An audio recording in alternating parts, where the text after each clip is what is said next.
Om Namo Bhagavate Sri Ramanaya. Prostrations to Ramana, who shines as the Self in all beings. We start this satsang with a prayer by Srimati Sapna Ganesh, followed by Muktakatrayam by Sri Nandakumar.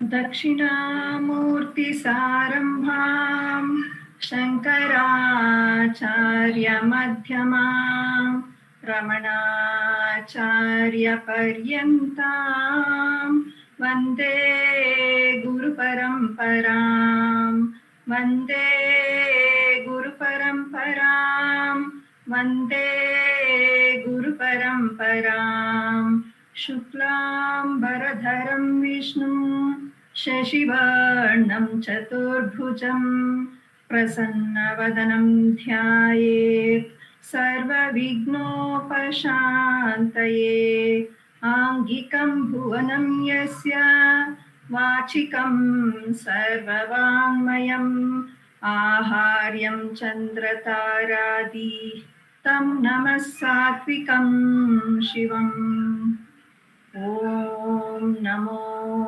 भगवते श्रीरमणाय. Namo Ramana to everyone.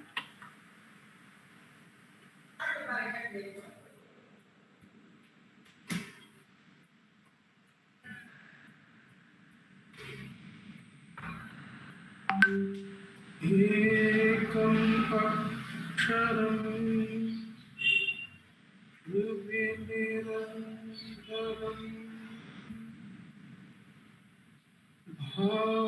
bhasate swayam likyate pratham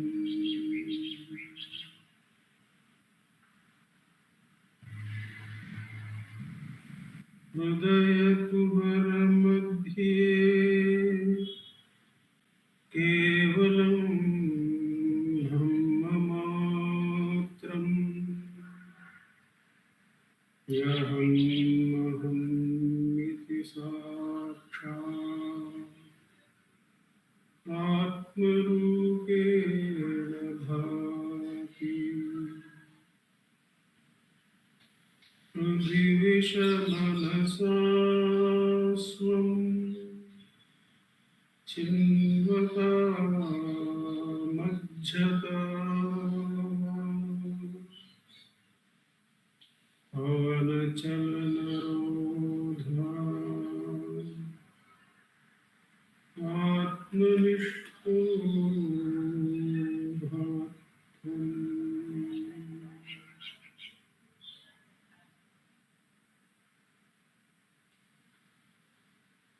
देहं मृण्मयवत् जडात्मकम् अहं बुद्धिर्न तस्यास्त्यतो नाहं तत्तभावशुक्तिसमये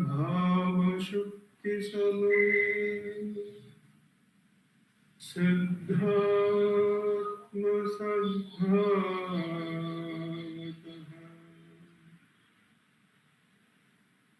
ओहं भावयुत कुतो वरधिये दृष्टात्मनिष्ठात्मना सोहं स्फूर्तितया अरुणाचल शिवः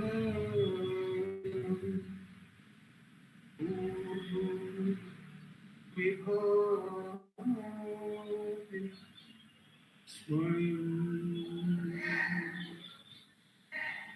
सोहं स्फूर्तितया अरुणाचल शिवः पूर्णो विभाति स्वयं. नमो नमः. Namo Ramana. We will now have the chanting of Upadesha Saram verses, Uma and Ashwini. Namo Ramana. Vayurodhana kliyate mana jalapakshivadroda sadhanam chittavayava chikriyayutaha shakayodvayi shaktimulaka laya vinashane ubhayarodhane layagatam punar bhavati nomritam प्राणबन्धनात् लीनमानसम् एकचिन्तनात् नाशमेत्यद नष्टमानसोत्कृष्टयोगिन कृत्यमस्ति किं स्वस्तितिं यत दृश्यकारितं चित्तमात्मना चित्वदर्शनं तत्त्वदर्शनम् मानसं तु किं मार्गणे कृते नैव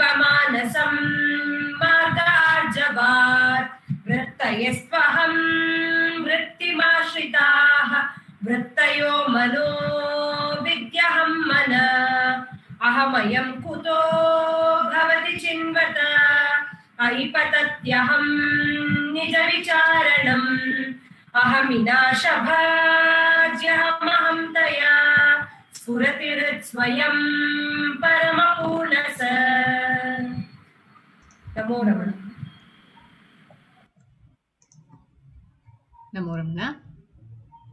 We will now have the presentations of Ramananjali music by Srimati V. Radha along with Vallabh, followed by Pratibha Sundaresh's presentation.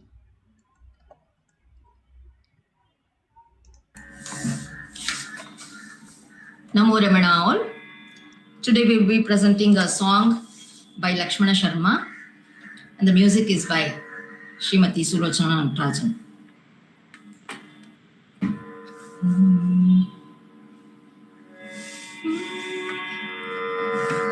भज भगवन्तं रमणं कान्तं भज भगवन्तं रमणं कान्तं परमात्मानं मानस नित्यं परमात्मानं मानस नित्यं भज भगवन्तं रमणं कान्तं परमात्मानं मानस नित्यम् अनुदित ममता हन्तं शान्तम् अभिदित भेदम् अगाधम् अरूपम् अनुदित ममता हन्तं शान्तम् अभिदित भेदम् अगाधम् अरूपम् भज भगवन्तं रमणं कान्तं परमात्मानं मानस नित्यम् मौनव्याख्या समुदित तत्त्वं परमौनस्थं सतत विमुक्तं मौनव्याख्या समुदित तत्त्वं परमौनस्थं सतत विमुक्तं भज भगवन्तं रमणं कान्तं परमात्मानं मानस नित्यम् सत्यं जगदपि देहं च स्वं मत्वा मागमोहावेशं सत्यं जगदपि देहं च स्वं मत्वा मागमोहावेशं भज भगवन्तं रमणं कान्तं परमात्मानं मानस नित्यम् त्रितयं जीवो जगदपि परमो बुद्धिविकल्पस्त्वयि परसत्ये त्रितयं जीवो जगदपि परमो बुद्धिविकल्पस्त्वयि परसत्ये भज भगवन्तं रमणं कान्तं परमात्मानं मानस नित्यम् देहोनत्वं जीवोनत्वं पश्य हृदन्तः कोऽस्मीत्येवं देहोनत्वं जीवोनत्वं पश्य हृदन्तः कोऽस्मीत्येवं योऽस्मीत्येवं भज भगवन्तं रमणं कान्तं परमात्मानं मानस नित्यम् ईशो गुरुरपि चात्मा रमणो दद्यान्मुक्तिं तत्करुणैव ईशो गुरुरपि चात्मा रमणो दद्यान्मुक्तिं तत्करुणैव भज भगवन्तं रमणं कान्तं परमात्मानं मानस नित्यं भज भगवन्तं रमणं कान्तं परमात्मानं मानस नित्यं भज भगवन्तं रमणं नित्यं भज भगवन्तं रमणं नित्यं भज भगवन्तं रमणं नित्यं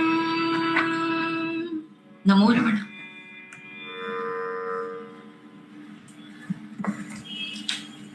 Om Namo Bhagavate Sri Ramanaya.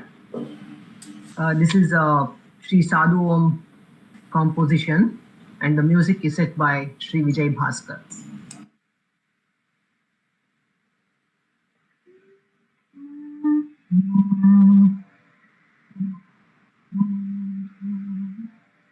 கும்மியடி அருட்கும்மியடி கும்மியடி அருட்கும்மியடி ஒன்றாய் கூடி குருபர கும்மியடி ஒன்றாய் கூடி குருபர கும்மியடி அம்மையடி நமக்கப்பனடி அம்மையடி நமக்கப்பனடி ரமணாய நமோவென கும்மியடி ரமணாய நமோவென கும்மியடி கும்மியடி அருட்கும்மியடி கும்மியடி அருட்கும்மியடி ಶಾಂತ ಸಮುದ್ರ ರಮಣನಡಿ ಅವತಾರ ಚರಿತೈಷೆ ಪೋಮಡಿ ಶಾಂತ ಸಮುದ್ರ ರಮಣನಡಿ ಅವತಾರ ಚರಿತೈಷೆ ಪೋಮಡಿ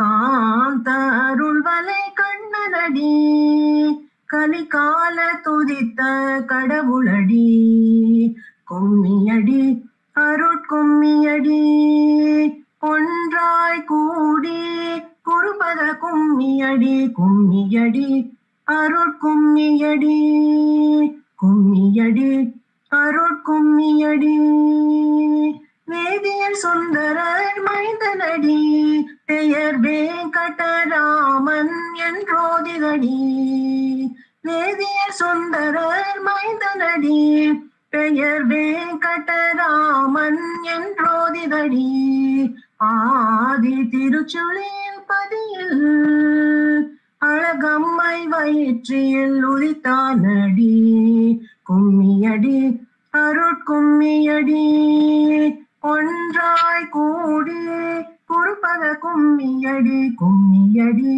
அருட்கும்மியடி கும்மியடி அருட்கும்மியடி சின்ன சிறிய பிராயத்திலே குருதேவனின் சிந்தையின் நாளத்திலே சின்ன சிறிய பிராயத்திலே குருதேவனின் சிந்தையின் நாளத்திலே மன்னருணாச்சலம் என்பதுவே மிக மாண்பென்னும் எண்ணம் இருந்ததடி கும்மியடி அருட்கும்மியடி ஒன்றாய் கூடி குருபத கும்மியடி கும்மியடி அருட்கும்மியடி கும்மியடி அருட்கும்மியடி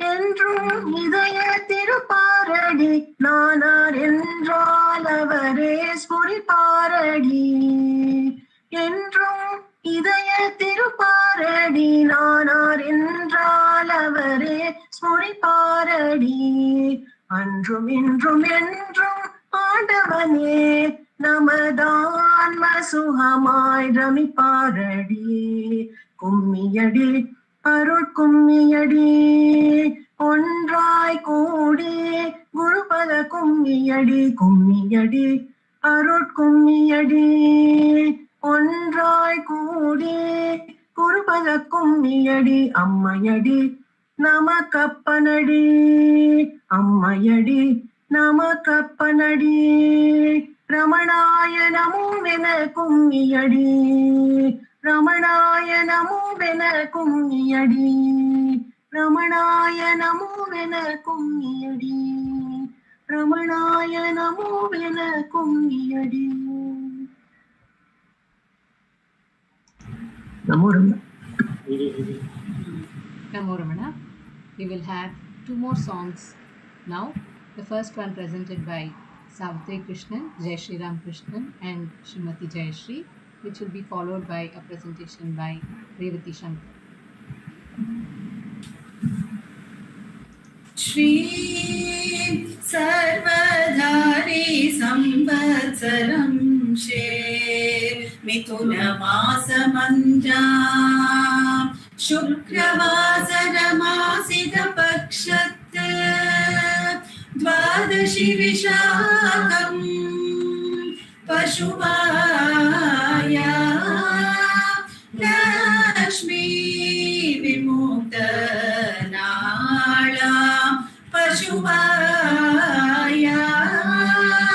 लक्ष्मी विमुक्तनाळा लक्ष्मी विमुक्तनाळा विमुक्तनाळा मुक्तनाळा मुक्तनाळा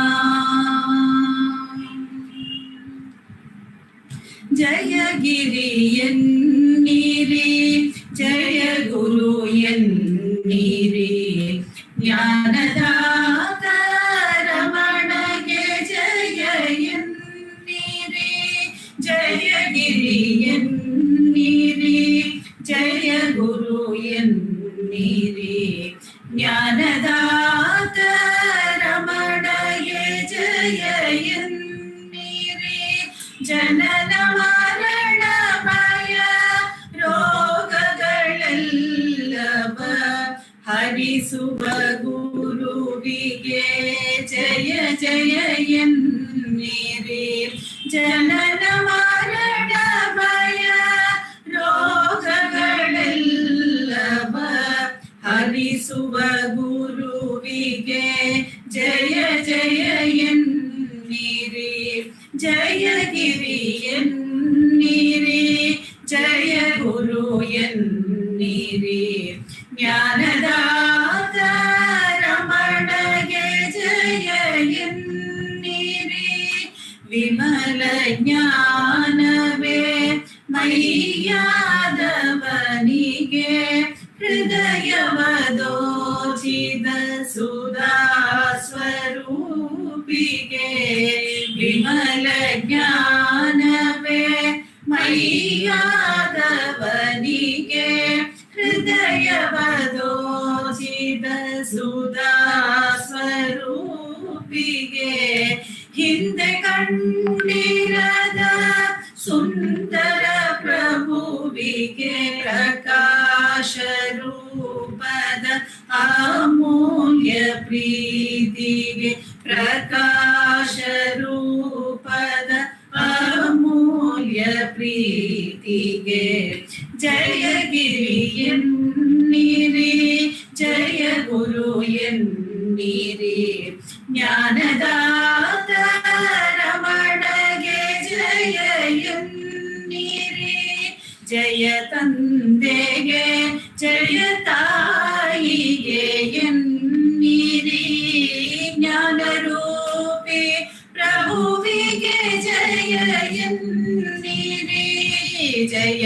ತಂದೆಗೆ ಜಯ ತಾಯಿಗೆ ಎನ್ನಿರಿ ಜ್ಞಾನರೂಪಿ ಪ್ರಭುವಿಗೆ ಜಯ ಎನ್ನಿರಿ ಉಸಿರಿಗೆ ದೇಹಕ್ಕೆ ಅದಕ್ಕೂ ಆಚೆಯ ನಿರ್ಮಲ ಪ್ರಜ್ಞೆಗೆ ಜಯ ಜಯ ಎನ್ನಿರಿ ನಿರ್ಮಲ ಪ್ರಜ್ಞೆಗೆ ಜಯ ಜಯ ಎನ್ನಿರಿ ಜಯಗಿರಿ ಎನ್ನಿರಿ ಜಯ ಗುರು ಎನ್ನಿರಿ ಜ್ಞಾನದಾತ ರಮಣಗೆ ಜಯ ಎನ್ನಿರಿ ಪಾದಕ್ಕೆ ದೇಹಕ್ಕೆ ಎಲ್ಲವ ಮೀರಿದ ಅನಂತ ಸತ್ವಕ್ಕೆ ಜಯ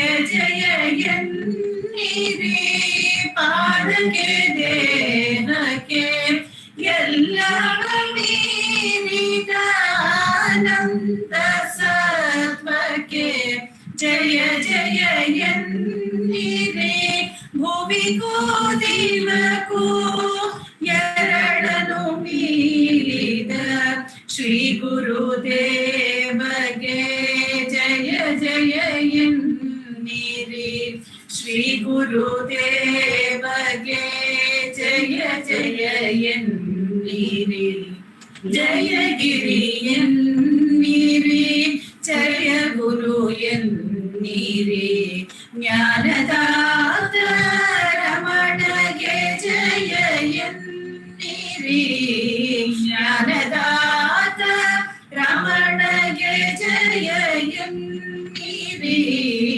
ಜ್ಞಾನದಾತ ರಮಣಗೆ ಜಯ ಎನ್ನಿರಿ. ಓಂ ನಮೋ ಭಗವತೆ Shri ರಮಣಾಯ. Om Namo Bhagavate Sri Ramanaya. We are meditating on the 39th verse of Saptarshana. Baddhatva bhave sati moksha chinta bandhastu kasyeti vicharanena siddhe swayam swatmani nityamukte kwa bandha chinta kwa cha moksha chinta. Thoughts of liberation are only so long as one thinks one is bound. One attains the eternally liberated I by the enquiry, for whom is this bondage? Thereafter, how can thought of bondage and freedom arise? Sheshagiri Iyer, a school teacher, went to Bhagavan with lot of difficulties. And Bhagavan gave him the best solution, which is nothing but this verse summary. For whom are these difficulties? For the body. Question this. You are not the perishable body. If you experience the truth, the joyful self within, then where will any difficulty arise? There is only the joyful self, giving us freedom from all bondage. This has been presented in one of our dance ballets. The lyrics for this is by A.S. Venugopal Rao and the music by Sri L. Krishnan and Rajkumar Bharati.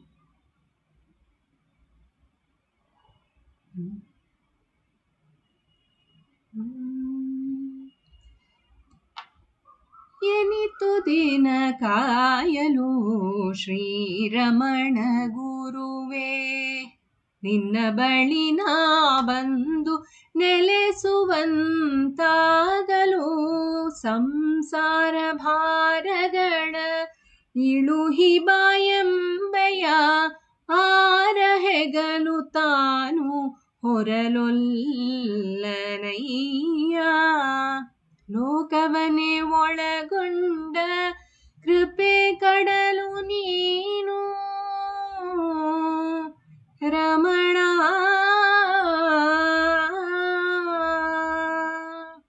ಲೋಕವನೇ ಒಳಗೊಂಡ ಕೃಪೆ ಕಡಲು ನೀನು ನಾನೋರ್ವ ನಿನಗೆಂದು ಬಹುಬಾರವೇನು ನಾನೋರ್ವ ನಿನಗೆಂದು ಬಹುಭಾರವೇನು.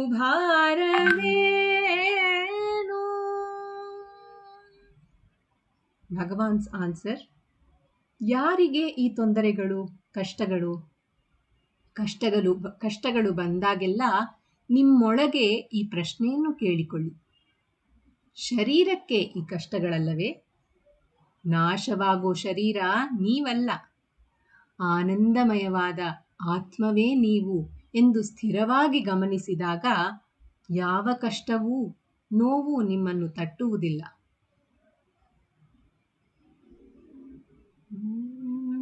ಹೃದಯ ಗುಹೆಯ ಮೂಲೆಯಲ್ಲಿ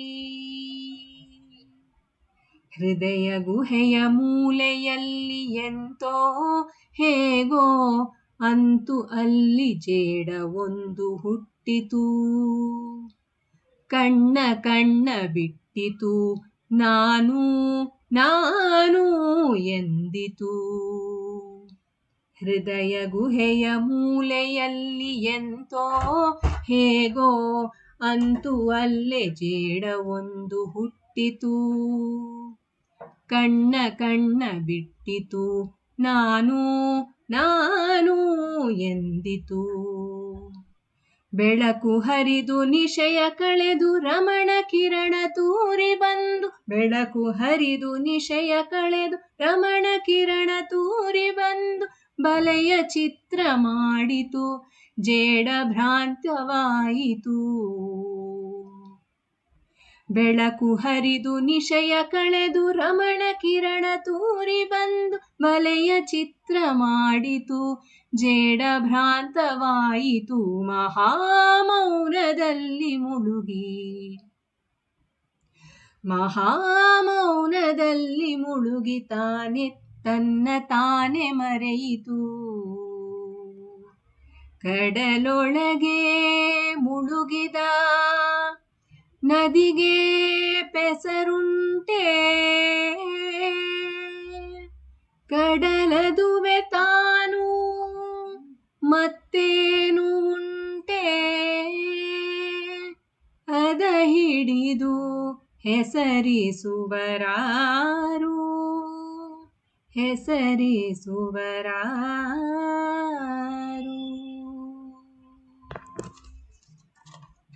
Namo Ramana. We continue with the sharing and reading by Sri Nandakumar sir.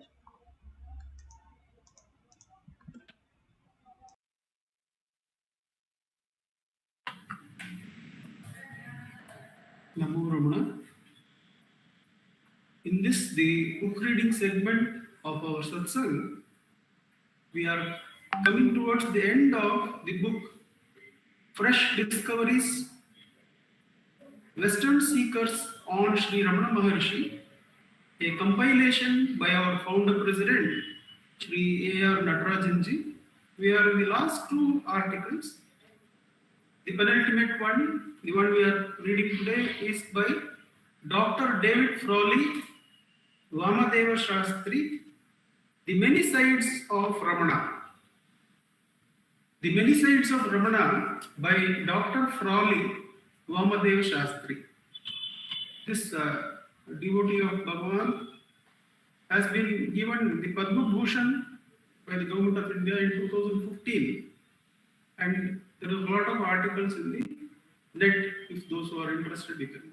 Dr. Frawley, Vamadeva Shastri, The Many Sides of Ramana. Writing about my relationship with Bhagavan is like going through my entire spiritual search. There have been many aspects and layers of this contact which has taken many forms. These have led me to perhaps a different understanding of Bhagavan and his teachings than is apparent through the usual examination of the books about him. Bhagavan has come to me in different ways and relative to many teachings and practices in a manner I never expected. My initial encounter with Ramana through books in the early days, the dawns of spiritual seeking when I was 19, around 1970. There were so many books, teachers and groups, so many different traditions, a number with much to offer, that naturally it was difficult to know where to concentrate. After having done a general examination of the world's spiritual traditions, it was clearly in Vedanta and Yoga that I found the greatest resonance. Here he has used I within inverted commas, indicating that generally itself the I standing for everyone finds greatest resonance in Vedanta and Yoga according to Dr. Frawley. That I felt to be the clearest presentation of the path of self-realization. In that domain, it was easy to discover the teachings of Bhagavan, which were like their guiding star. Bhagavan's teachings were simple, clear, and absolute, a solid rock of truth, and with a practical technique, self-inquiry, to arrive at it. His picture, radiating peace, wisdom, and compassion, was very compelling. Certainly, there has been no other human picture that has equaled it in my mind. His life, as presented in his biographies, was also so austere, noble, and pure that there is no doubt as to the completeness of his attainment. His teaching directly enunciated the great truths of self-realization and non-duality, the essence of Vedanta, and appeared to be the ultimate teaching behind and perhaps beyond all teachings. His teaching directly enunciated the great truths of self-realization and non-duality, the essence of Vedanta, and appeared to be the ultimate teaching behind and perhaps beyond all teachings. First, I came into contact with the few Western books on Bhagavan. Then I discovered the Indian publications, particularly Talks with Ramana, that so eloquently presents all the issues of spiritual practice and realization. I subscribed to the Mountain Path and found in it additional insight. In addition, I began to examine in more detail the greater tradition around Bhagavan, the various Vedantic and yogic teachings that he taught or referred to. I also began the practice of self-inquiry and could see its power. On an inner level, it was not difficult to feel Bhagavan's presence and to sense his guidance, whether through dreams or in the state of meditation. I'll read that again. On an inner level, it was not difficult to feel Bhagavan's presence and to sense his guidance, whether through dreams or in the state of meditation. Bhagavan remained with me as a constant inspiration, which has never left. However, two dilemmas arose. First, I wondered how I could possibly put his teachings into practice in a realistic manner. Compared to the ascetic majesty of his life, mine appeared quite circumscribed. For me, with my confused mind, to meditate upon the Supreme Self often appeared little more than arrogance. The path of Jnana Yoga was said to be for the rare and highest level of aspirants, requiring a pure and right mind and extreme asceticism. How could someone raised in the materialistic West be able to realistically do this practice, particularly while having to live and work in such an unspiritual culture, being constantly bombarded by its disturbances and distractions? Self-inquiry appeared easy at first, but it was definitely not easy to sustain as a practice over long periods of time. It seemed to need additional support. I'll read that part again. Self-inquiry appeared easy at first, but it was definitely not easy to sustain as a practice over long periods of time. It seemed to need some additional support. However, I kept Bhagavan as the ideal and continued to look for other teachers and additional supportive yogic practices. This continued search led me to contact through a series of letters with the great North Indian saint Anandamayi Ma, who brought both light and love along with her grace. She encouraged me to continue with Bhagavan's approach. This also helped enkindle an interest in Vedas. This brought me into contact with M.P. Pandit of the Aurobindo Ashram, who similarly spoke very highly of Bhagavan and his approach. Now it appeared I had discovered a path that was broad and practical, as well as preserving the heights of Bhagavan's teachings. So, in addition to the self-inquiry, he has felt the need for support from the Vedic studies and the support of the Guru in Anandamaya. Visiting Tiruvannamalai. It was a few years later that I first visited Ramanacentre in India, and this brought another major change in my spiritual path. There, my contact with Ramana was deepened, though in a way that was initially disconcerting and very different from anything I had imagined. Ramana came to me through the deity Lord Skanda, the son of Shiva, with whom Ramana is identified. I'll read that part again. Ramana came to me through the deity Lord Skanda, the son of Shiva, with whom Ramana is identified. I came to understand Ramana as Lord Skanda, the embodiment of the flame of knowledge. My first visit to the ashram and to Arunachala was pervaded with the energy of Lord Skanda or Murugan, as he is known in South India. Coming to Tiruvannamalai, I felt the presence of tremendous spiritual fire, which also had in its more benefic moments the face of a boy. Benefic, the dictionary meaning is that the beneficial. I felt the presence of tremendous spiritual fire, which also had in its more benefic moments the face of a boy. The image of a small boy carrying a spear rising out of a fire kept appearing to my mind. This brought about an intense practice of self-inquiry that was literally like death, though it was ego's death, not that of the body. Going through that fire was perhaps the most intense experience of my life, to the point that I had at times to pray to keep it from becoming too strong. Yet afterwards, it left one feeling refreshed, cleansed, and with a purity of perception that was extraordinary.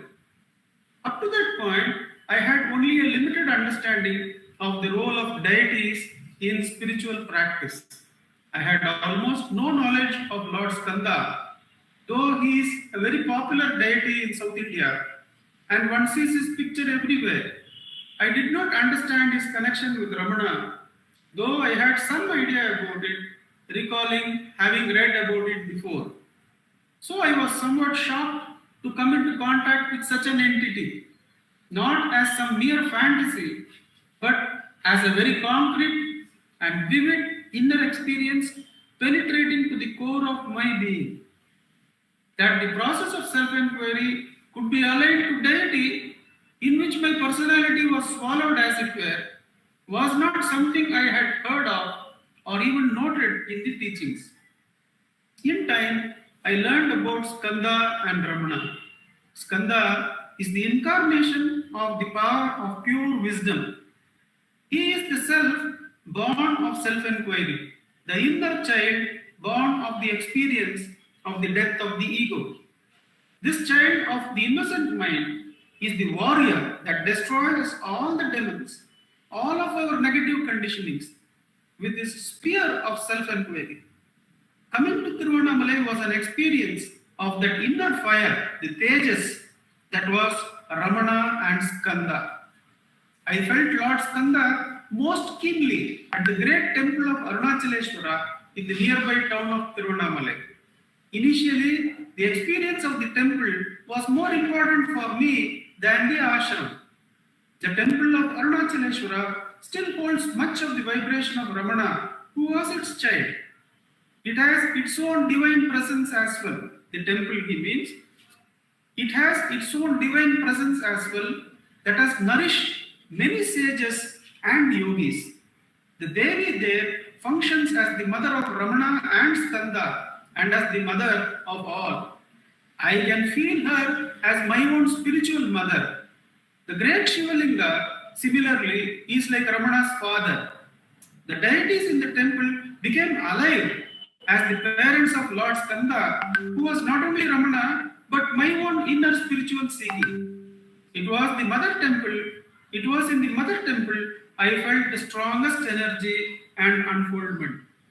The story of birth of Uma, her marriage with Shiva, and the birth of Lord Skanda began to unfold in my meditations as a symbol of the process of self-realization. The myth became real, compared to which our human lives were mere shadows. The realms of these deities, Devalokas, emerged as states of meditation.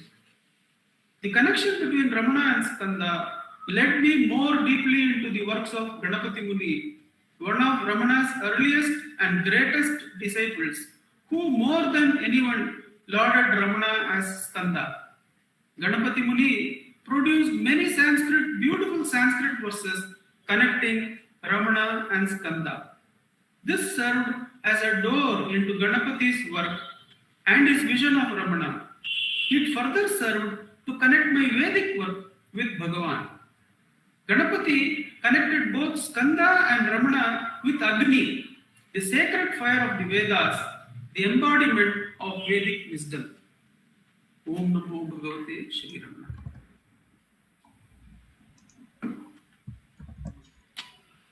Namo Ramana. We will now have sharing of self-inquiry thoughts and practice of self-inquiry by Sri Dilip Simha.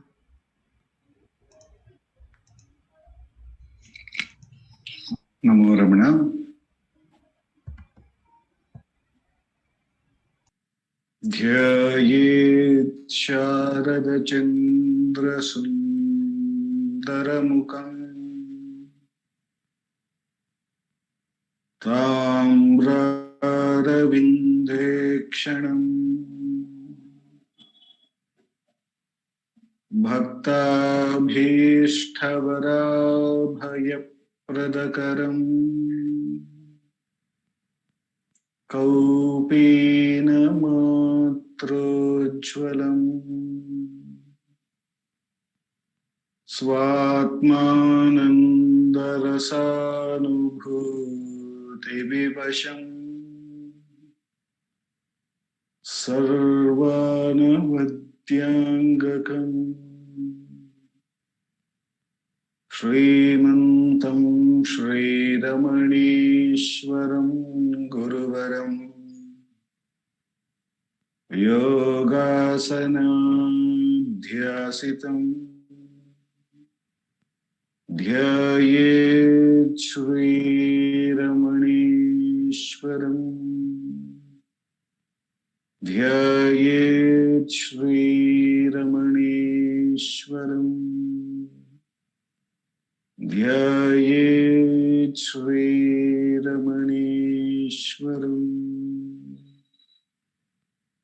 Hrudaya Kuhara Madhye Kevalam Brahmamatram Yahamahamithi Sakshat Atmarupena Bhati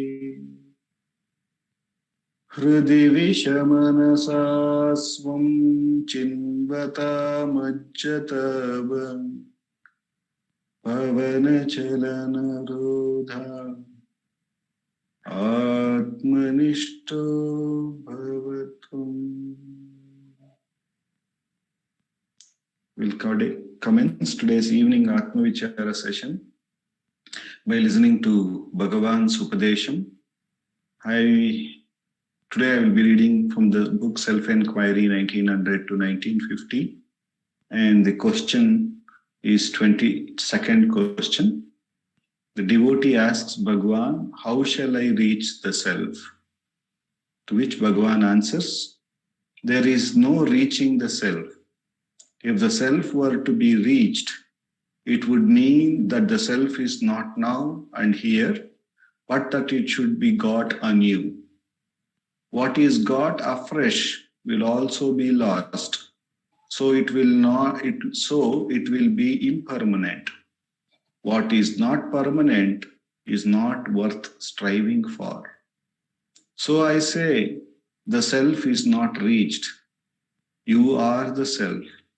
You are already that. The fact is that you are ignorant of your blissful state. Ignorance supervenes and draws a veil over the pure bliss. Attempts are directed only to remove this ignorance. This ignorance consists of wrong knowledge. The wrong knowledge consists in the false identification of the self with the body, the mind, etc. This false identity must go, and there remains the self. Bhagavan continuously draws our attention that we are the very self. And it is the forgetfulness that we are the self and believing that we are this body, mind, and identification with that and yielding reality to that which is impermanent, which Bhagavan says is not worth striving for. But we seem to give a lot of reality to this impermanent thing and we strive for it. Bhagavan is asking not to do that. He is asking us to turn our attention to the self which is already present and which is the only thing which is present and which is our reality. All we need to do is that it is available even when this ignorant outlook seems to be prevailing. Even when the ignorant outlook that I am this body or this identity is there, the reality for that is coming only from the self because that alone exists. So Bhagavan asks us to turn our attention from the unreal to the real which is available here and now.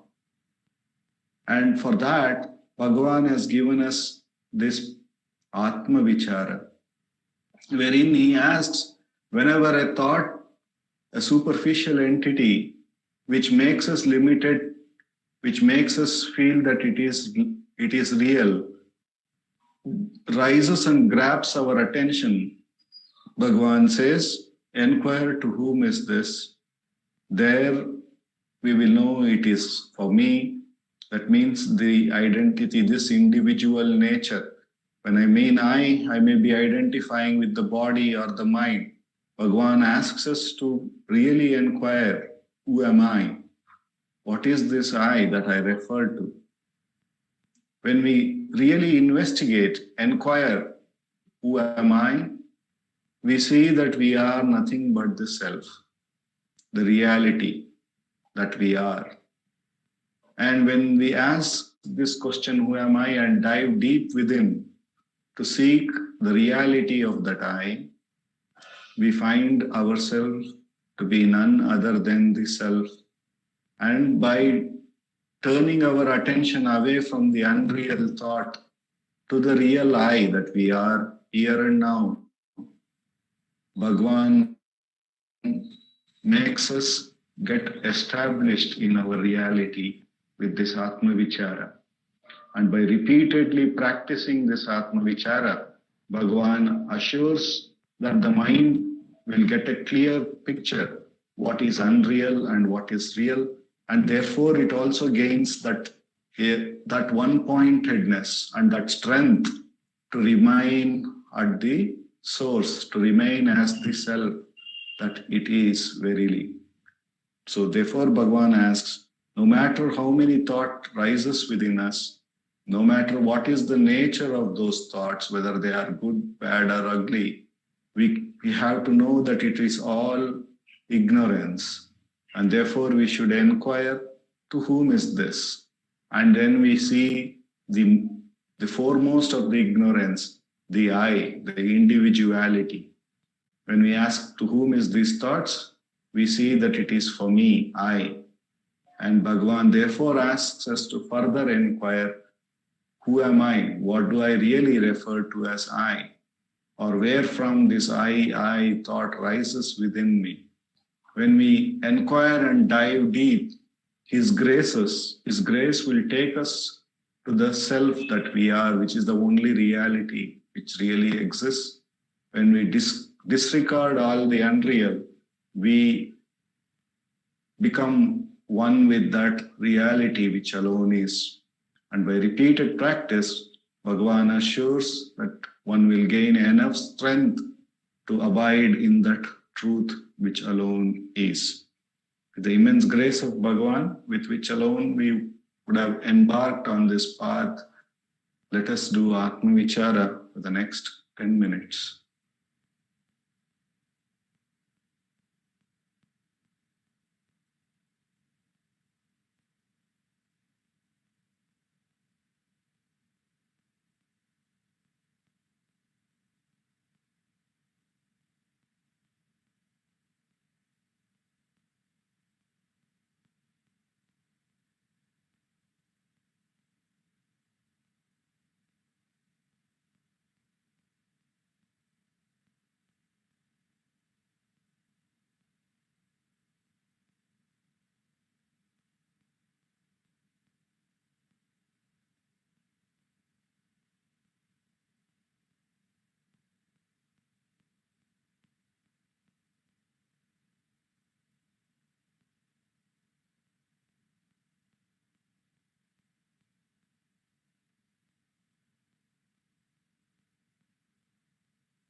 Namo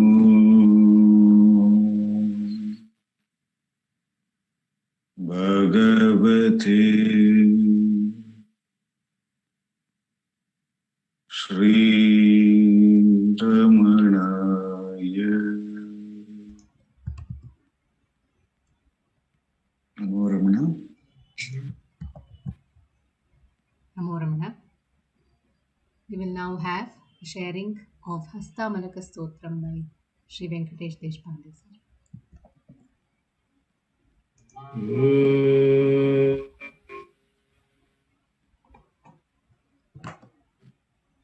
Dakshina Sarambham Shankaracharya Madhyamam Ramanacharya Paryantam Vande Guru Paramparam Shruti Smriti Purananam Alayam Karunalayam Namami Bhagavad Pada Shankaram Loka Shankaram Shankaram Shankaracharyam Keshavam Badarayanam Sutra Bhasha Krito Vande Bhagavanto Punaha Punaha.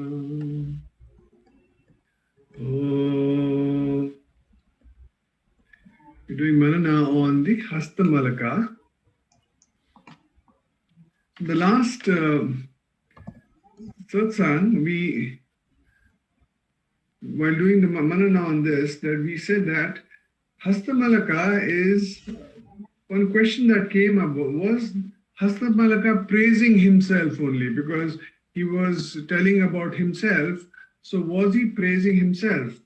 So it is actually to reveal the fact of his infiniteness. So that was the important thing that is part of this Hasta Malaka Stotram. So there are three categories, and I'll do a little recap. The three categories of knowledge that we get from this text. One is obviously the Paroksha Jnanam, which is the indirect knowledge, where somebody tells you, oh, okay, there is this thing called Atman, and there is a Brahman there, and it has such and such a nature. So that is Paroksha Jnanam. And the other one is the Aparoksha Jnanam, where somebody says, oh, actually you are that. So if somebody tells you you are that, it's like that. 10 men who crossed the river, the outsider came and told him, oh, you are the 10th man. So then that is a sort of Aparoksha Jnanam. Oh, I am actually the 10th man. So it is the immediate knowledge, but it is not firm. The third one is what we all are seeking is the Drida Aparoksha Jnanam, where the direct knowledge, which is doubtless. There is absolutely no doubt that we are that unwavering wisdom. So that's what we are all seeking.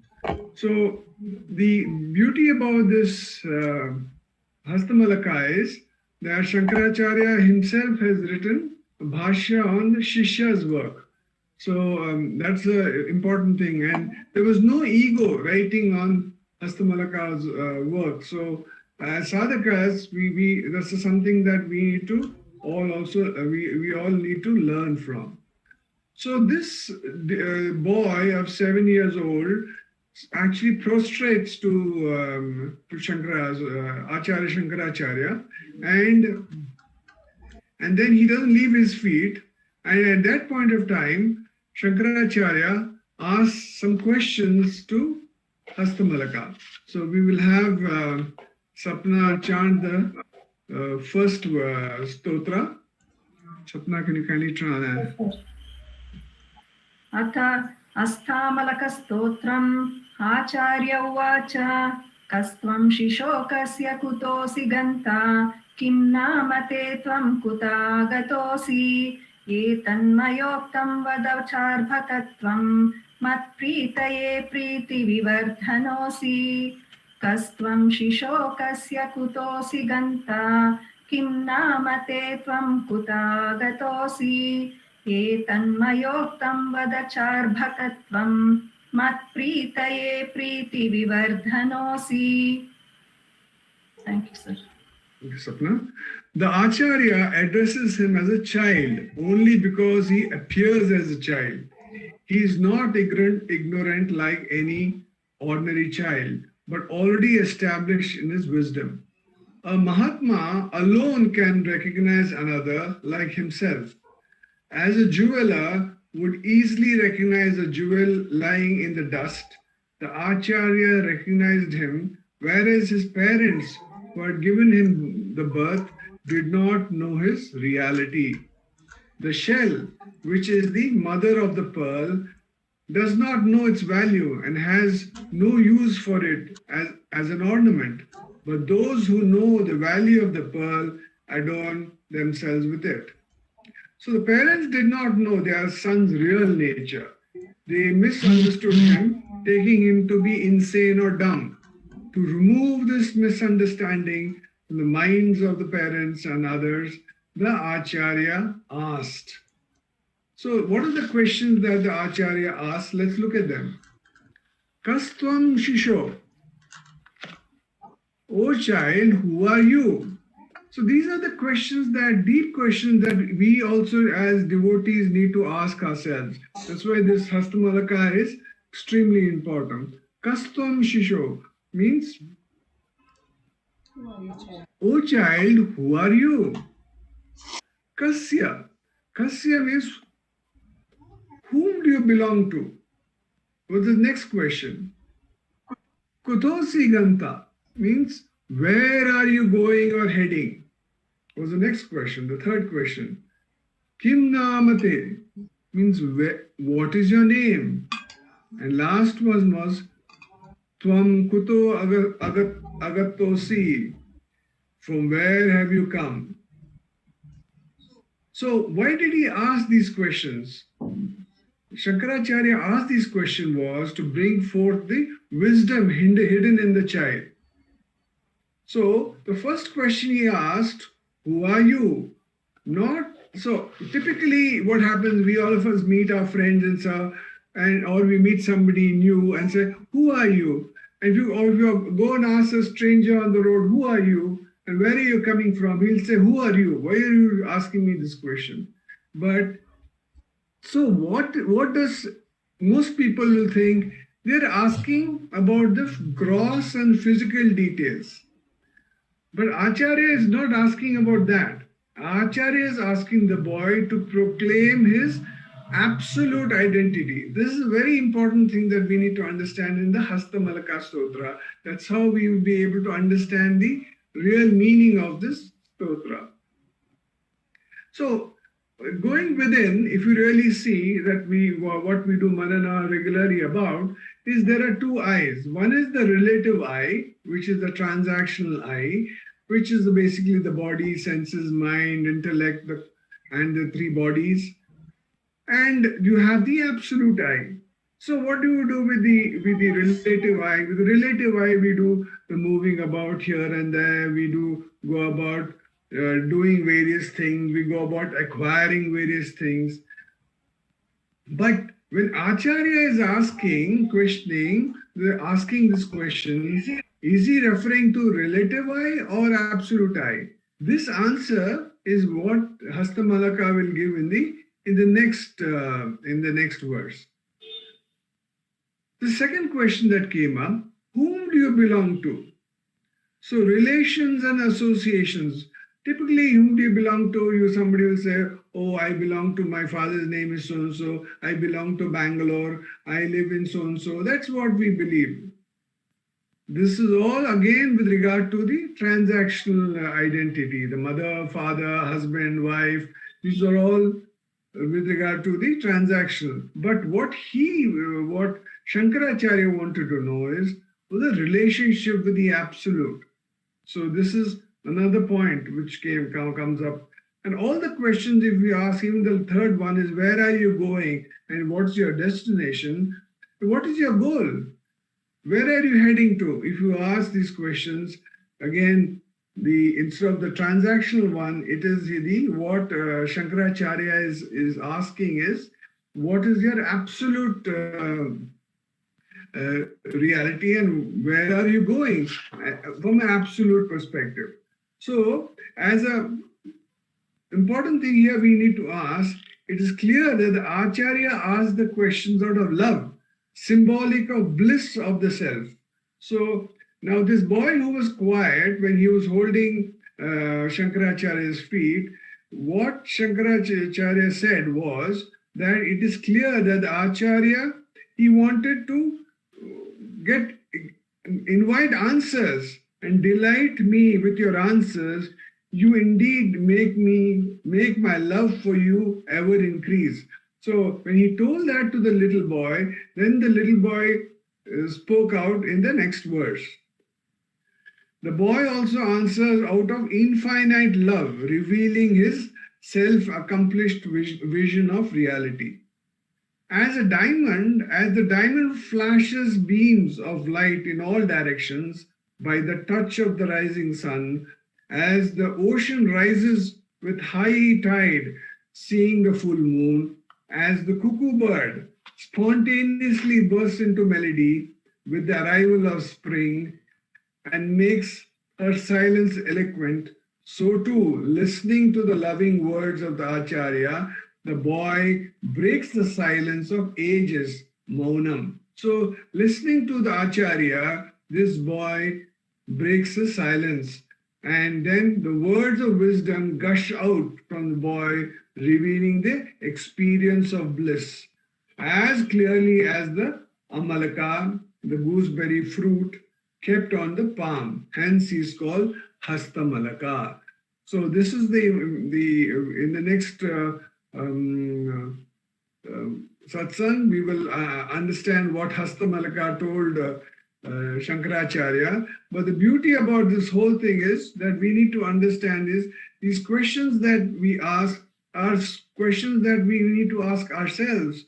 Who are we? Why have we come here? What is the purpose of this life? Where are we going? These are 4-5 questions we need to ask ourselves, and we need to get clarity in our own lives. Om Namo Bhagavate Sri Ramanaya.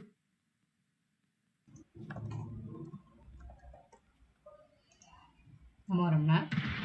We'll now have a sharing of Devikalotra Jnana Vichara Padalam by Dr. Kalarani Rangaswamy. Om Namo Bhagavate Sri Ramanaya. Arunachalamena Agame Ninaipavar Agatte Veraruppai Arunachala. Namo Ramana to all. With the immense grace of Bhagavan, we are meditating on Devi Kalotra Jnana Vichara Padalam with great compare given to us by Bhagavan. In the last satsang we saw, Virinit Kalamai, without any form, who is all pervading. Muruganar confirms this fact in Sannadi Murai. ஒரு உருவும் ஒரு பெயரும் ஒரு குணமும் ஒரு செயலும் ஒரு அணுவும் இல்லா உடைய திரு வெங்கடவன் நேரெதிரில் வந்து என் நெஞ்சுருக்கி ஆட்கொண்ட சீரருளை ஏத்தி நான் தெள்ளேலம் கொட்டாமே. Muruganar realized the formless, nameless, karmaless, even an outcomeless nature of Bhagavan. Venkatava, he addressed Bhagavan like that, because he was well aware of the fact that only by this realization, Venkatavan will come in front of him, melt his spiritual heart, and absorb him in his self. So Muruganar was in bliss. He says this, so he sings, "Oh great one, I am clapping my hands, I am putting my hands together for this action of yours." Through this song, Muruganar is generous enough to make us realize that God is formless, nameless, and is all pervading.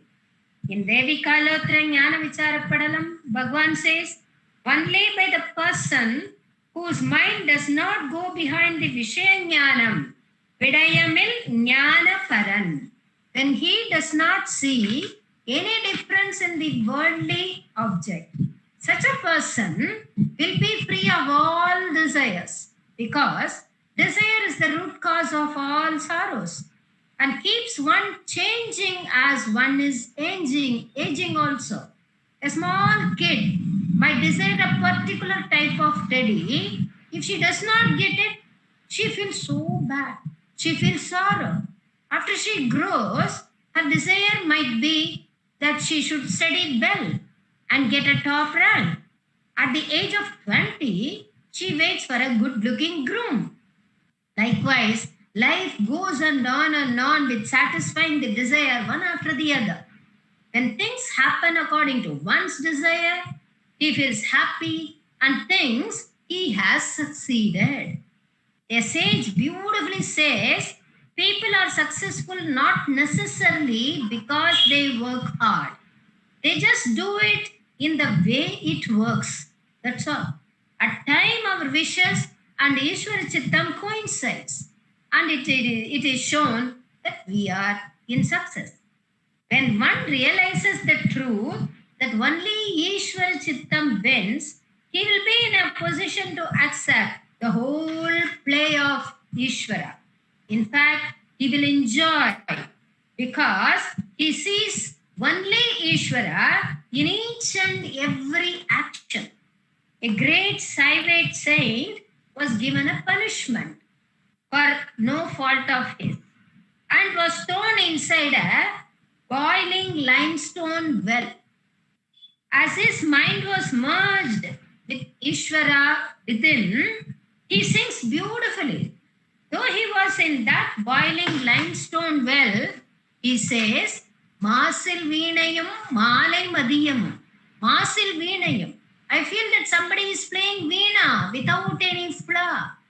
Malai Madiyam. How much heat will be there inside the boiling limestone well? But he says, it is like a cool, as if the moon in the evening. Veesan Tendralum. About the weather inside, it is superb. Cool breeze from the south side is blowing. Tendral. Vengila venilum moosu vandarai poigayum pondrade.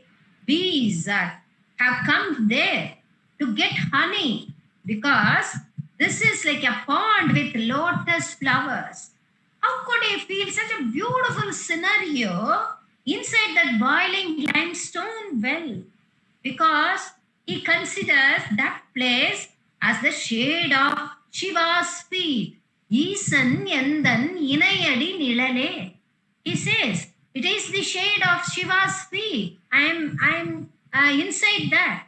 That is why he could enjoy even in that circumstance and sing such a beautiful song.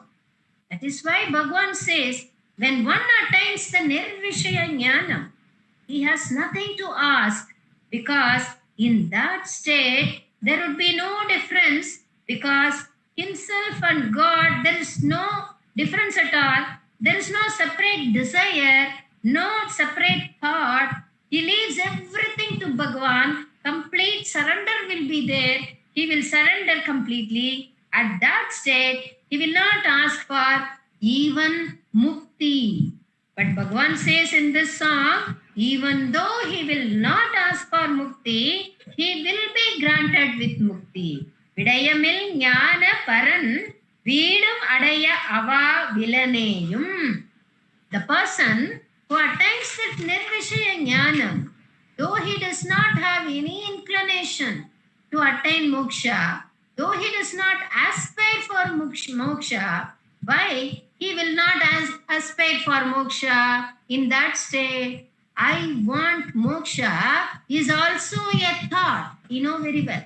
When Vishaya Jnanam gets destroyed, along with it, all other thoughts, all other desire, how high it may be, will all get destroyed.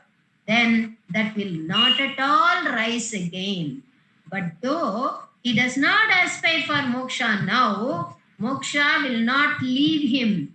It thinks, at any cost, I will go to him. And with this Dhiran, without fail. Dhiran achayama moksham tavaradu utriduvanedan.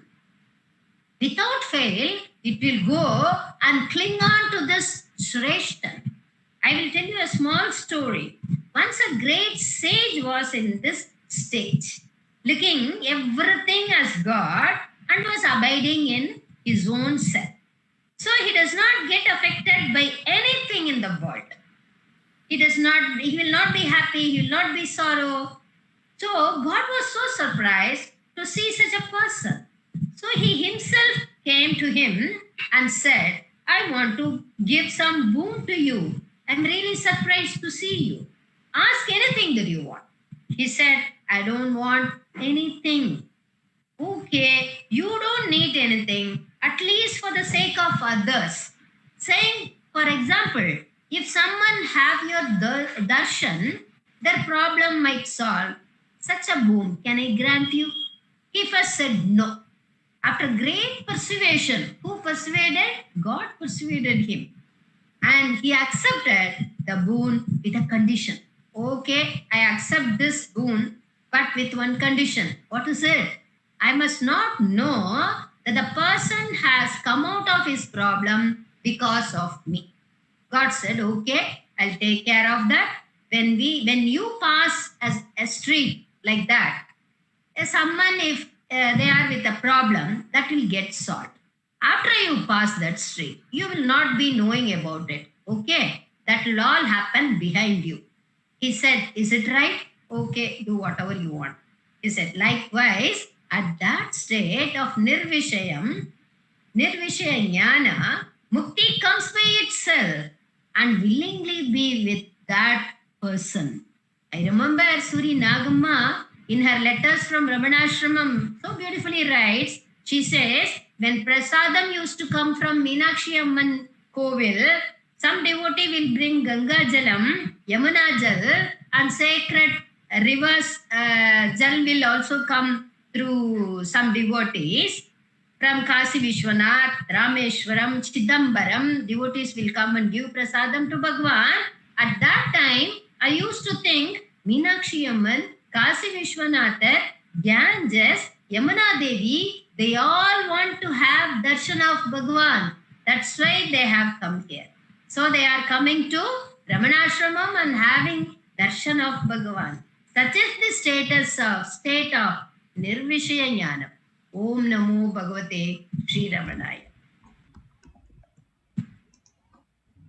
Namo Ramana. We will now have a presentation by Ujjwal Jagadish, who is talking about Ramanacentre Bengaluru.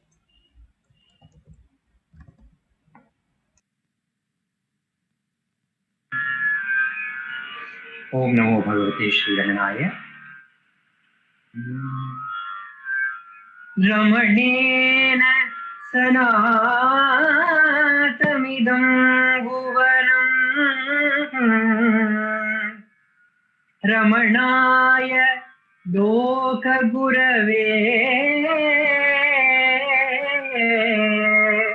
Ramanaya doka gurave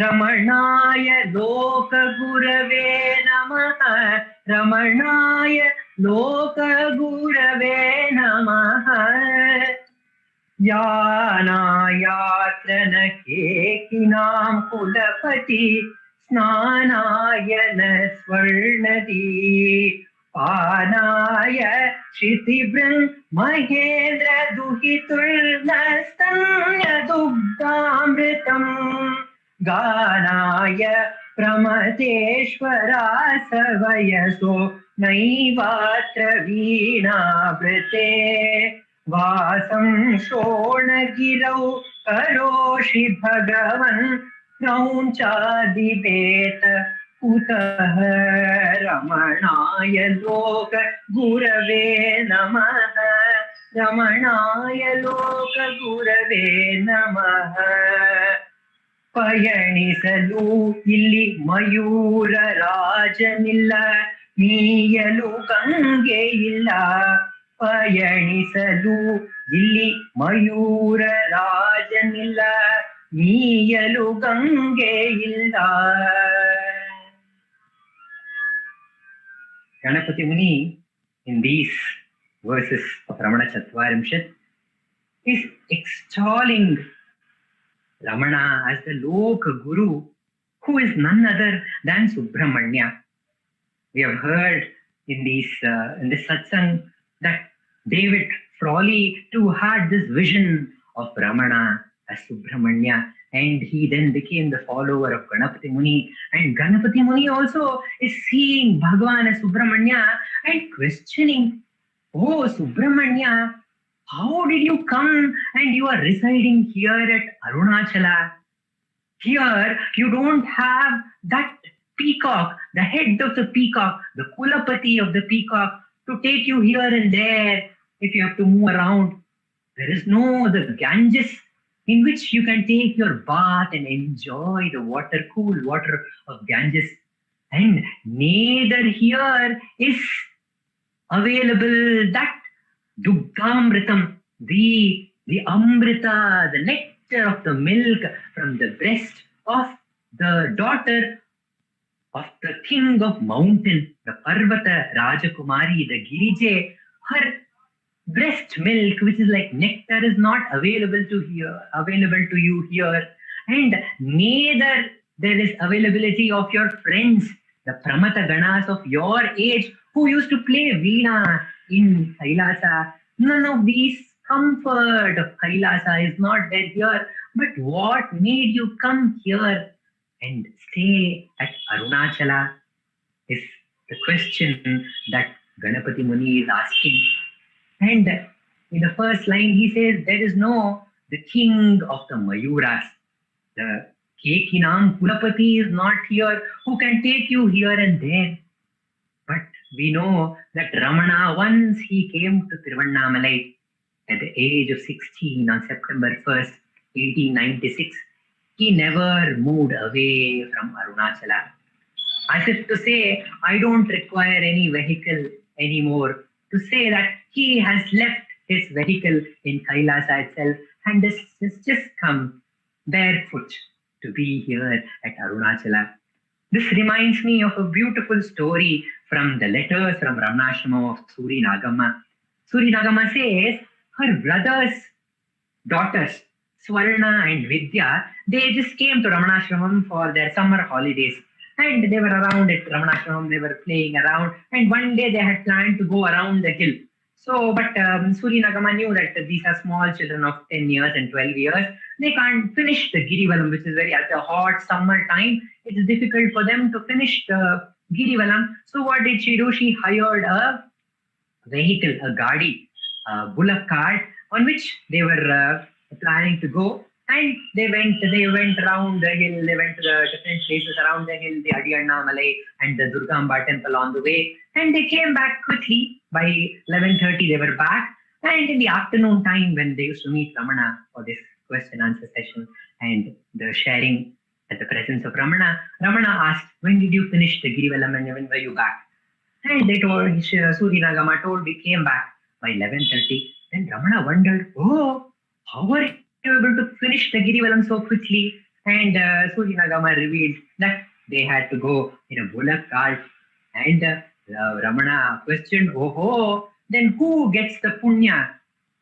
Do we get the punya, or does the bullock cart get the punya, or the bullocks get the punya? Who gets the punya? And Suri Nagama could not answer this question and was wondering what to say. And Ramana continued, this body itself is a vehicle, and for this vehicle we need one more vehicle, and that vehicle has to be drawn by a fuel, or it has to be drawn by a bullock cart, a bullock to move around. But what do we say? We say, I came, I will go, I am going. We say I, but this I does not move at all. It does not go and come. It is always there, everywhere. Telling this, he tells the great secret of this I, which does not have a need to move. That I, which is Ramana, stayed at Arunachala, still like Arunachala, without a need to move. Later, this Vidya, who was very, very curious kid, and who used to ask different questions. Why does Ramana Tata keep sitting on this couch? Does not he will not go anywhere, or what? He will not come with us to our village. So one day she went and asked Ramana himself, Ramana, why don't you, Ramana Tataya she used to call, Tataya, why don't you go anywhere? Then Ramana said, oh, what are you asking? You want me to come with you? you will take me to your house. Oh, if you want to take like that, what may happen? No, if I start moving, somebody will stop me and say, okay, Bhagavan, you are going to Vidya's house. Why don't you come to our house also? Then they will pull me to their house. They will take me to their house. And when I have to do this for all the devotees on the way, everybody's house I have to go. And if I start going, so many people may continue coming with us. They'll say, even we will also come with you, we will also come. Then many people may come. And after everybody comes, Arunachala himself may move and start following us to your house. So it is very, very great problem. And you know one more thing, these people have kept me in this jail and they will not let you to take me. If I try to go also, somebody else will come and put me into one more jail. So I can't come anywhere. It's a very, very difficult situation. So Vidya was wondering what to do. Ramana Tata has given such a reason that he can't come. So she was wondering. And on the last day, when she had to go, Ramana came out. Oh, Vidya, what? Are you going to take me? Tie me neatly and make me sleep in the gadi, in your vehicle, and take me to your village. Okay, will you take me? Then Vidya used to wonder what to say. And on the last day, she got a picture of Ramana. And she came to Ramana and she told, oh, Ramana Tata, I have got this. And Ramana Tata smiled at Vidya and told, oh, so you are taking Ramana Tata with you. Tie him tightly and don't leave him. And take him with you to your place, said Ramana. And with that photo, Vidya completely had the belief that Ramana was coming with her to her house. And Ramana, who is the eye, who is there everywhere. He is like that circle which has center everywhere and circumference nowhere.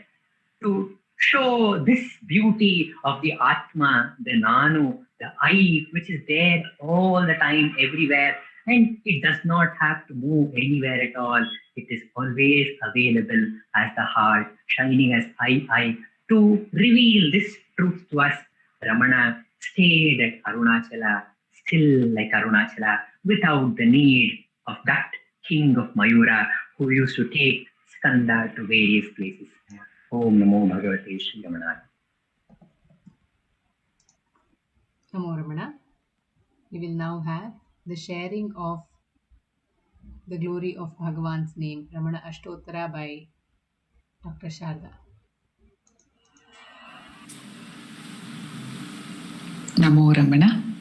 Prostrations to Ramana. Shining is the self in all beings. By the immense grace of that self, manifest as Ramana. We are meditating on the 108 names of Bhagavan Ramana, composed by Vishwanatha Swami, the Ramana Ashtottara Shatanamavali. And in that, we were dwelling on the name Sahayamba Sahayavate Namaha.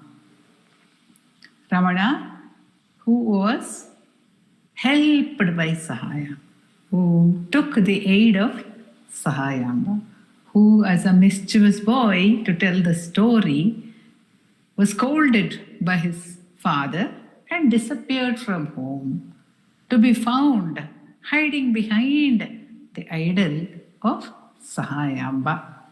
And when he was asked why he came there, he said, Appa scolded me, so I came to Amma. And there, Bhagavan reveals to us that when we are hurt by any external activity, when we are moving outwards, when the mind is mischievous, and it will get hurt or it will get scolded by someone, or the situation will scold us and make us feel bad. Where should we go at that time? We have to get back into and hide behind. Bhagavan says the self is the mother called Chinmayi. So that is where we have to go and hide. Bhagavan teaches us that we have to go back. In fact, every day we do that. Every day, at the end of the day, after receiving all the scoldings that the day gives us, all the difficulties that we face during the day, feeling anxious, feeling worried, feeling confused about some things, though we would have been happy about one or two things, but still with a lot of ups and downs and some misgivings, finally we want to get back to sleep. We want to hide behind the Chinmayi. We want to become completely lost over there in sleep. And then at that time there is no knowledge. Nobody knows where we are. Even we do not know where we are. In that way we take the help of that Sahayamba and we get lot of energy to come out again with the day's play. But Sahayamba, what does she actually teach us? What does she actually help us to achieve? Asks Vishwanatha Swami by leading us to the next nama. After saying Sahayamba Sahayavate Namaha, he says Shonachala Maholina Manasaya Namaha.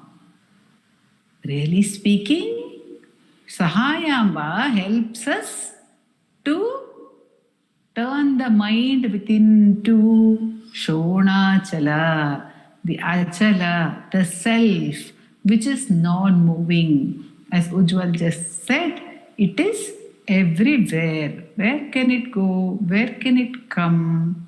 And Maholina Manasaya Namaha. Bhagavan was ever absorbed in Arunachala. Ganeshananna recalls, and we remember that also, that Vishwanatha Swami once was going with him on the Giri Pradakshina, and he pointed out to one place where there is a small hillock and Arunachala's peak is hidden behind that, and then it is revealed after some time as we move. So he said this is a place where mother reveals father. Mother says, oh, this is father. So the awareness of the glory of Arunachala comes by the power or the Shakti or the consciousness. If we look at Achala Tattva, the Achala is the existence. It has no movement. It has no change in it. It is just still. Shona Achala. Achala it is. And that Achala, the self, which is unchanging, unmoving, how is it to be known? How is it to be experienced? Bhagavan says in Ulladinarpadu that it is to be experienced by being that. Normally we are experiencing it in part, or rather as a shadow, as a movement. We think that movement itself is the existence. We think our thoughts are the basis of our existence. We think our thoughts manifesting as physical actions and sensory experiences are the basis of our existence. But actually, that abidance in that very self is true existence. That is true knowledge. And Bhagavan also says in Upadesha Saram that mother and father are one. Sattaya hi chit chittaya hyaham. The chit shakti, that consciousness reveals, as it were, itself as the self. So that is why it is Sahayamba Sahayavate Namaha. That Chit Shakti, the Mother's Shakti, reveals the glory of the Father Arunachala. Says Vishwanatha Swami, that glory was revealed to Bhagavan even before he could say the words Father and Mother, says Professor Swaminathan, while translating Bhagavan's first verse in Akshara Arunachala Ashtakam. There Bhagavan says, Arivar Giriyana Amartarum Amma அதிசயம் இதன் செயல் அறிவு அரிது ஆர்க்கும் அறிவு அரு சிறுவயதது முதல் அருணாச்சலம் மிக பெரிதென அறிவினிலங்க மகோலீன மானசாய நமஹா. This what Bhagavan says, miha peridana arivinilanga, that Vishwanatha Swami encapsulates by saying Maholina Manasaya Namaha. So Bhagavan says Arivaru Siruvayadu. Even before I had any knowledge of anything, before even the dawn of knowledge, I knew that Arunachala is something glorious. It is something magnificent. It is the immensity. Migaperidu. Migaperidu. Peridu. And Brihat is the word. Nuchur Venkatramanji, he says that Peridu means Brihat, that which is very big. Brihadaranyaka, the Brihat, the self or the Atman, is referred to in the Upanishads as Brihat. And that is the word which Bhagavan is saying, Peridu, and which Vishwanatha Swami is saying, Maha, Maholina Manasaya Namaha, over here. So Bhagavan says, even before he knew anything. And science also, modern science also tells us that knowledge begins in the womb. It begins in the womb in the first month. Some knowledge begins, hearing comes, then so many things come, then touch comes, then finally sight comes in the end. But before that itself, slowly even the sensory knowledge begins. And we know that for our existence, sensory knowledge is not required because we exist in deep sleep when there is no sensory knowledge. In that state, what is it that we experience as I? That is the self. But we do not recollect it on waking up. That is the Brihat, that is the Maha Arunachala Tattva. But Bhagavan, being Bhagavan, he had the constant recollection of that glory. We forget. Every day we experience, every day we forget on waking. But he had the constant awareness, and that is the Sahaya which the consciousness gave him. That is the Sahaya which Mother gave him, that she did not veil his knowledge through Maya. She who is the veiling power, she did not veil his knowledge at all. So he always knew about the glory of Arunachala. It shone within him as the very natural and magnificent truth. Something magnificent, something extraordinary, something so beautiful that he never thought of expressing it, and something so natural that he did not think of expressing it. Children will ask us many, many questions about everything. Children are often nicknamed as question boxes because they want to know. They have the eagerness to know. Why did you come? Where are you? What is your from? What is your name? Where is the sun going? Why does the tree do this? What do the animals do? They want to know everything. But no child asks, why do I breathe? They don't seem to be curious about it. They don't even seem to observe it because it is very natural. And they don't ask anyone, do you also breathe? Does everyone breathe? Children don't ask this question because it is natural. That which is natural is always accepted as being natural, not only to ourselves, but to the whole world. And therefore, Bhagavan, as the young boy, also assumed that everyone had in their heart this glorious awareness of Arunachala, the Maholina Manasa in Shonachala, says Vishwanatha Swami. By Bhagavan's grace, he has come to take us back to that awareness, to establish us also in that awareness, which is natural to us as well. but which we have, due to some false habit, converted into something unnatural. So Bhagavan is here to reveal the naturalness of our own true state, which is the extraordinary magnificence of Arunachala. Om Namo Bhagavate Sri Ramanaya. Namo Ramana. We will now have the chanting of Arunachala Aksharamanamale by Srimati V. Radha, accompanied by Vallabh.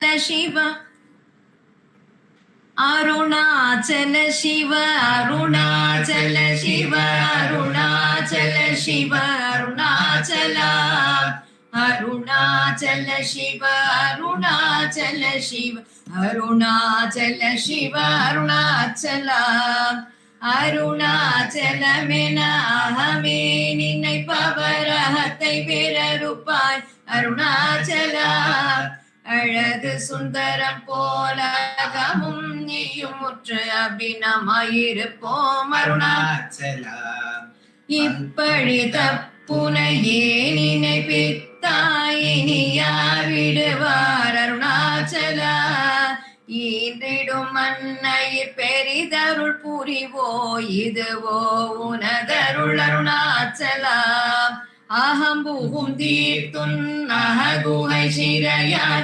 அமர்வித்ததென் கொல்லருணாச்சலா ஆரெக்காவென்னை ஆண்டனை அகற்றிடுல் அகிலம் பழித்திடும் அருணாச்சலா இப்படி தப்புனையே நினைப்பித்தாயினி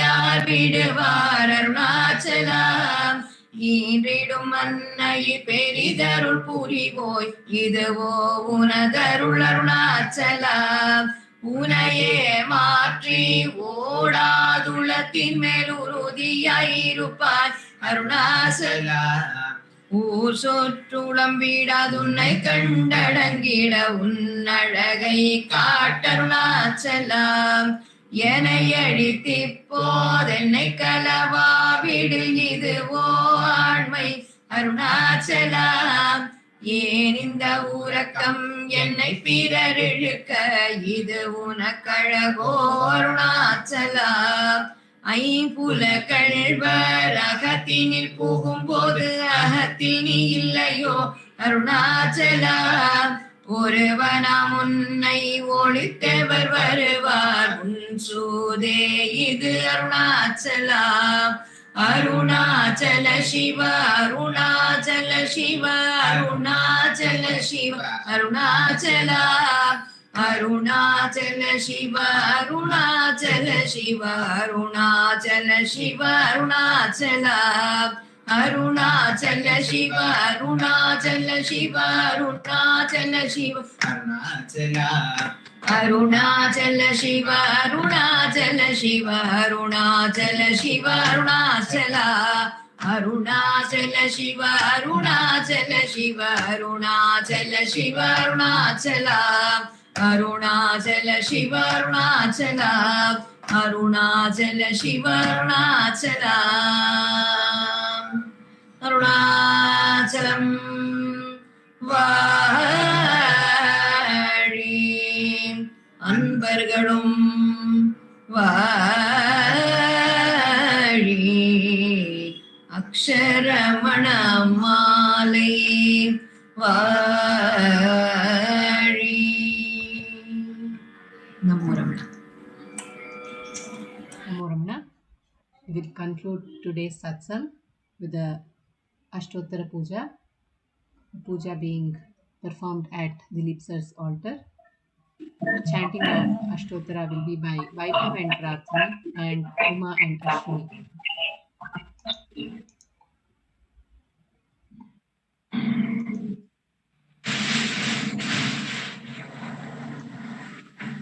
Namo Ramana.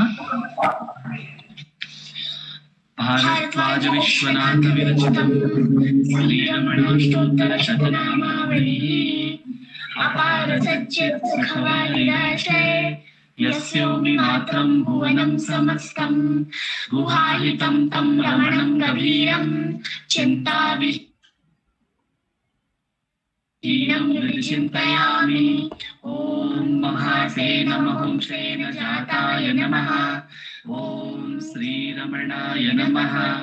ॐ गुरवे नमः। ॐ अखण्डसंविदाकाराय नमः। ॐ महौजसे नमः। ॐ कारणोद्भवाय नमः।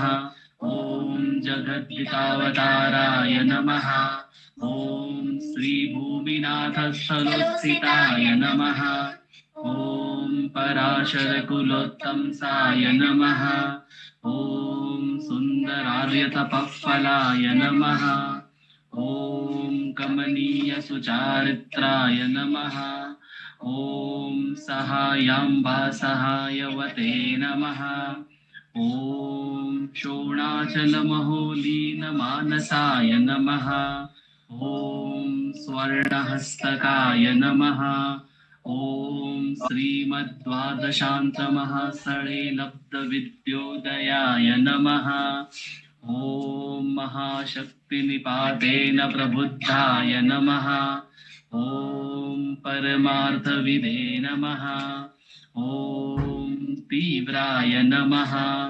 ॐ पितृपदान्वेषिणे नमः।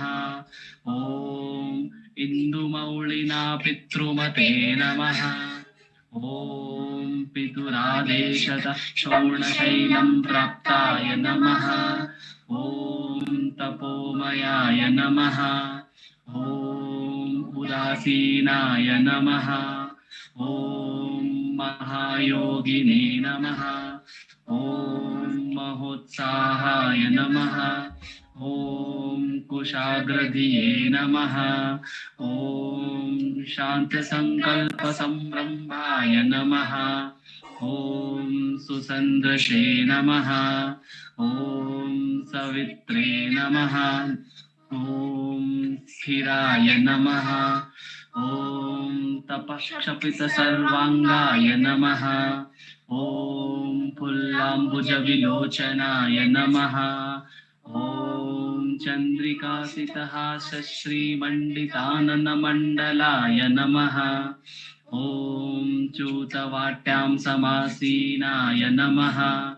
ॐ चूर्णिताखिलविभ्रमाय नमः। ॐ वेदवेदान्ततत्त्वज्ञाय नमः। ॐ चिन्मुद्रिणे नमः। ॐ त्रिगुणातिगाय नमः। ॐ विरूपाक्षगुहावासाय नमः। ॐ विराजदचलाकृतये नमः। ॐ उद्दीप्तनयनाय नमः। ॐ पूर्णाय नमः। ॐ रचिताचलताण्डवाय नमः। ॐ गम्भीराय नमः। ॐ परमाचार्याय नमः। ॐ सुप्रसन्नाय नमः। ॐ अभयप्रदाय नमः। ॐ दक्षिणास्य निभाय नमः। ॐ धीराय नमः। ॐ दक्षिणाभिमुखाय नमः। ॐ स्वराजे नमः। ॐ महर्षये नमः। ॐ भगवते नमः। ॐ ईद्याय नमः। ॐ भूमविद्या विशारदाय नमः। ॐ विमलाय नमः। ॐ दीर्घदर्शिने नमः। ॐ आप्ताय नमः। ॐ ऋजुमार्गप्रदर्शकाय नमः। ॐ समदृशे नमः। ॐ सत्यदृशे नमः।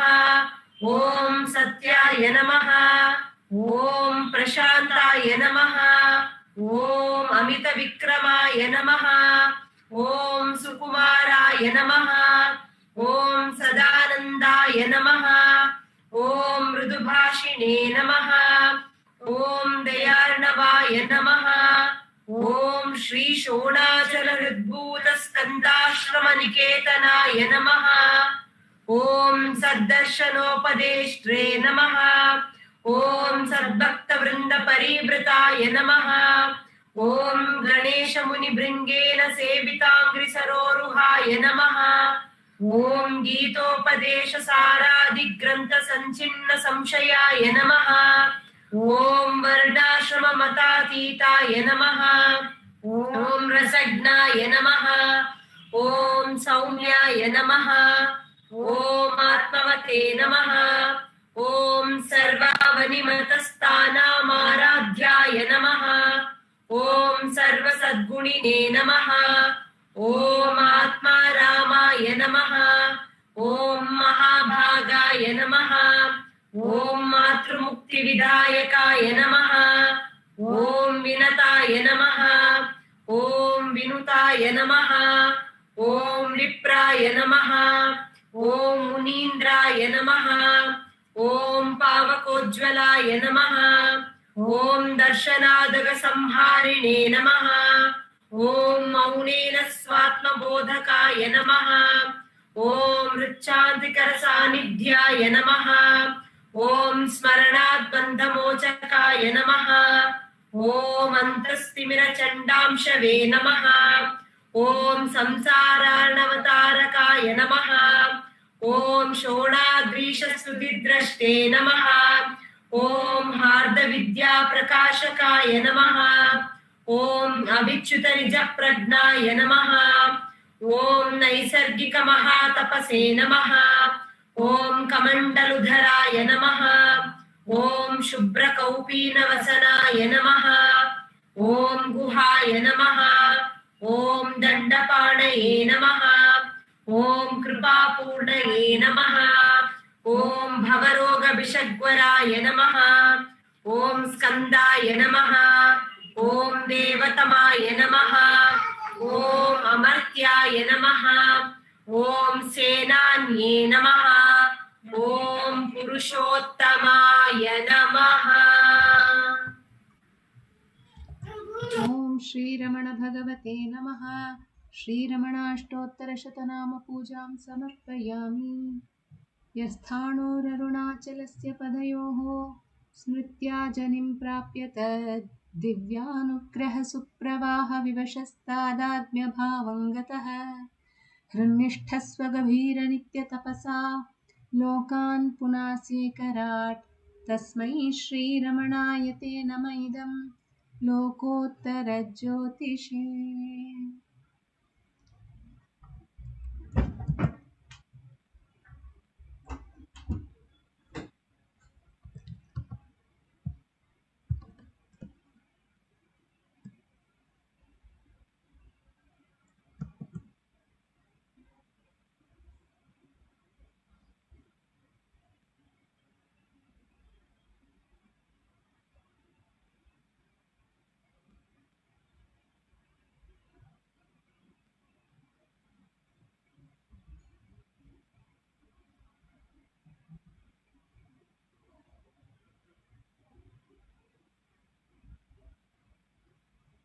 नमो नमो नमो रमण सदाशिव प्रभावरण नमो महर्षि नमो महर्षि नमो नमो नमो रमण सदाशिव प्रभावरण नमो महर्षि नमो महर्षि दर्शन सुख मंगल मुख सकल जीवहित सम्मुख ब्रह्म संगिये नमो नमो नमो रमण सदाशिव प्रभावरण नमो महर्षि नमो महर्षि सदा तुष्ट सदा हृष्ट सदा शिवानंद पुष्ट परम महर्षि ब्रह्मनिष्ठ समदर्शी नमो नमो नमो रमण सदाशिव प्रभावरण नमो महर्षि नमो महर्षि